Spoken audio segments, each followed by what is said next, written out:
Okay, chemistry students, this is the explanation of your week 2 chemistry homework assignment. Please note that once I post this video, you can still turn in your homework if you haven't already, but you'll only get half credit. It will only serve to take your 0 away. You won't get full credit. The first problem was you were told that if silicone dioxide reacted with hydrofluoric acid to give us silicone tetrafluoride and water, what would the balanced chemical equation be? So SiO2 plus HF, that's hydrofluoric acid, silicone tetrafluoride plus water. To balance it, of course, we're going to have to balance the fluorines first, and then that puts the hydrogen out of whack, so we do that. There's your balanced chemical equation. You got a point for that. The next question was, if 2 moles of hydrofluoric acid react with 4.5 moles of silicone dioxide, what is the limiting reactant? So we start with either of the givens, 2 moles HF or 4.5 moles SiO2. I always go with the first one listed. So 2 moles of hydrofluoric acid is my given. I know that I need moles HF down here and moles SiO2 up here. I'm going to put in my coefficient from the balanced chemical equation to create my mole ratio. When I do the math, I don't need to take it to grams, right? This is simple, just 2 ratios there. I'm going to find out that 0.5 moles of SiO2 are needed to completely use up my 2 moles of that, compared to what is present. What did I put in? I put 4.5 moles in. That means that I need way less than what I have, so hydrofluoric acid is my limiting reagent. You got a point for that. Next question was using the same balanced chemical equation.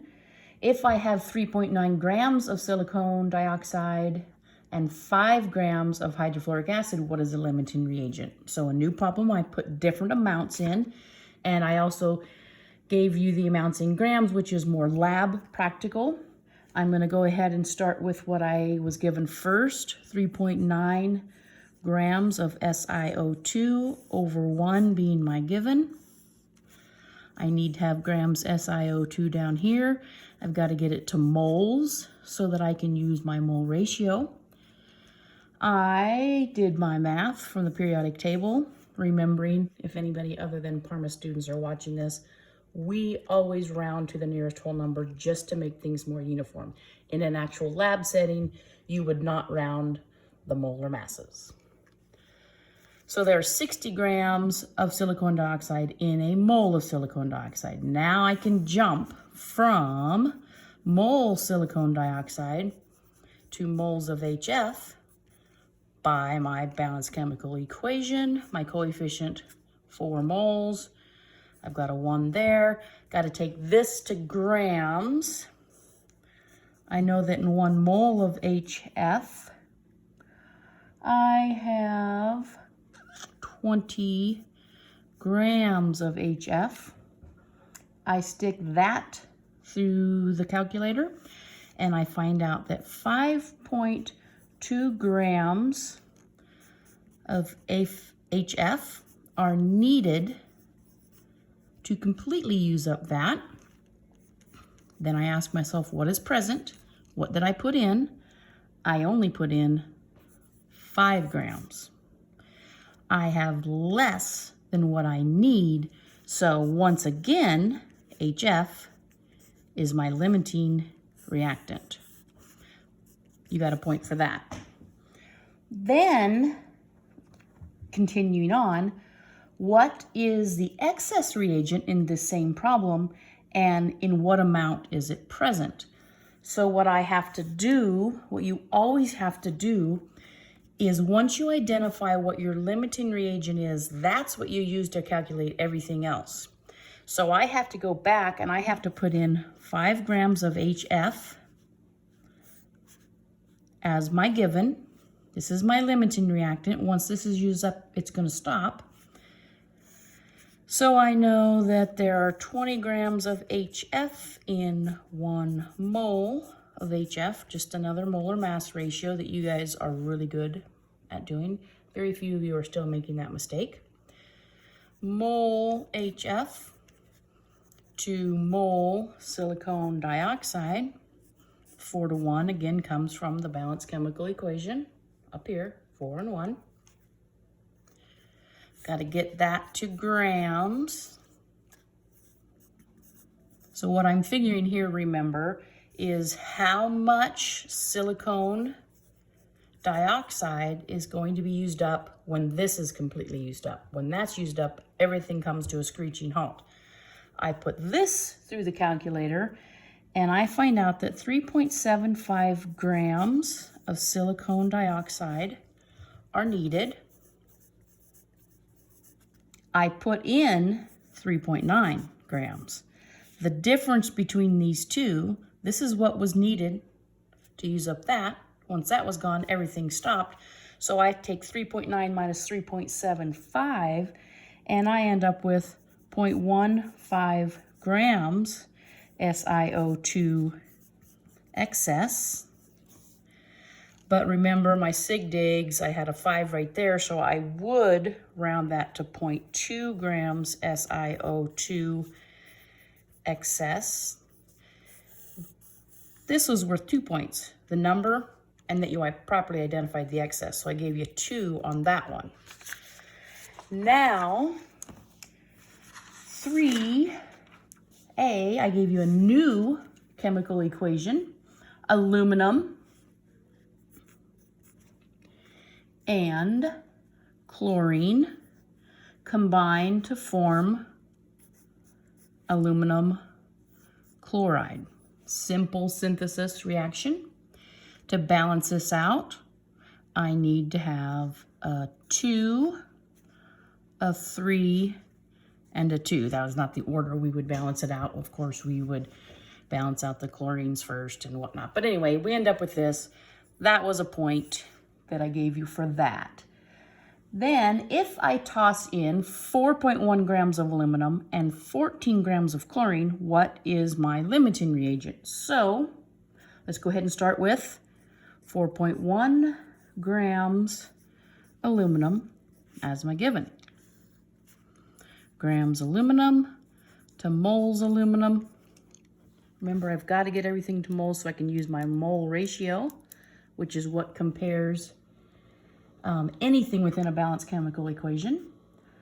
So 27 grams of aluminum is in a mole. I get to use 3 moles Cl2, that 3 is that 3, and 2 moles Al, that 2 is that 2. Then I got to get it back to grams. And where there's 2 chlorines, each one's 35, so it's going to be 70 grams of Cl2. I put all of that through the magical math box, and I get 15.94 grams of Cl2 is needed. How much did I put in? I put in only 14 grams. That's what's present. I have less than what I need. Chlorine is my limiting reactant. There's your other point that I gave you. And then it said, how much of the excess is left over? So I have to do a problem that starts with my limiting reactant. I chose this one to begin with just because it was the first one listed. But now that I know my limiting reactant, if I want to figure anything else about this problem, if I want to figure out how much product I could produce, I have to do the limiting reactant because that's going to give me the accurate amounts. If I use my excess reagent, I'm going to calculate that I can make more than I actually can because it comes to a halt when the limiting reagent is used up. So I said that I put in 14 grams of chlorine, given over 1. 70 grams of chlorine in a mole of chlorine.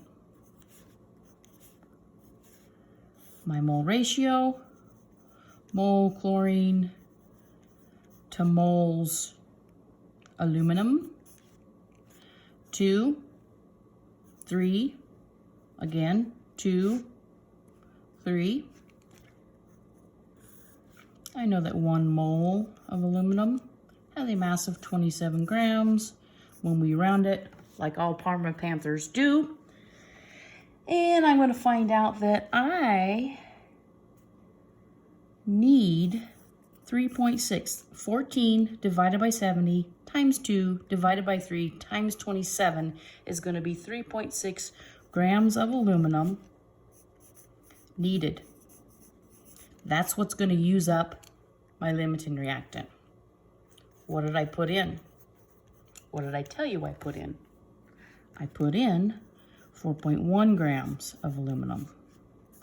4.1 minus 3.6 ends up being 0.5 grams of aluminum are going to be left over when this limits the reaction.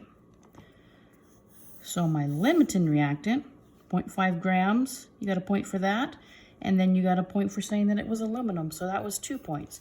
Add all those up, it's 9. I gave you a point for answering and sending me a nice clear picture of it. So the whole thing is out of 10. If this doesn't explain why you got wrong what you got wrong, email me and I will Zoom you.